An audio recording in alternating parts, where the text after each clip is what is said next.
નર્મદા જિલ્લાના સાગબારા તાલુકાના પાંચપીપરી ગામની સીમ વિસ્તારમાં દીપડાના આતંકથી વધુ એક ઘટના સામે આવી છે। ગામના ખેડૂતો અને પશુપાલકોની ગાય પર દીપડાએ હુમલો કરતા ગાયનું મોત નીપજ્યું હતું। મળતી માહિતી મુજબ પાંચપીપળી ગામના રહેવાસી જેવાભાઈ મોયલાભાઈ વસાવા ખેતી તથા પશુપાલનનો વ્યવસાય કરે છે। તેમની આશરે 3 વર્ષની લાલ રંગની ગાય ખેતરમાં બનાવેલી કાચી ઝૂંપડીમાં બાંધેલી હતી। આ દરમિયાન રાત્રિના સમયે દીપડાએ ઝૂંપડીની કાચી દિવાલમાં બાકોરું પાડી અંદર પ્રવેશ કર્યો। દીપડાએ ગાય પર હુમલો કરી ગળાના જમણા ભાગે, પેટના ભાગે તેમજ પાછળના ભાગે ગંભીર ઇજાઓ પહોંચાડતા ગાયનું ઘટનાસ્થળે જ મોત નીપજ્યું।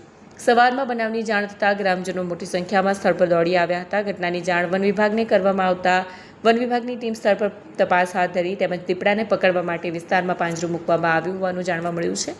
વારંવાર બનતી દીપડાના હુમલાની ઘટનાઓને કારણે પાંચપીપળી સહિત આસપાસના ગામોના પશુપાલકોમાં ભય ફેલાયો।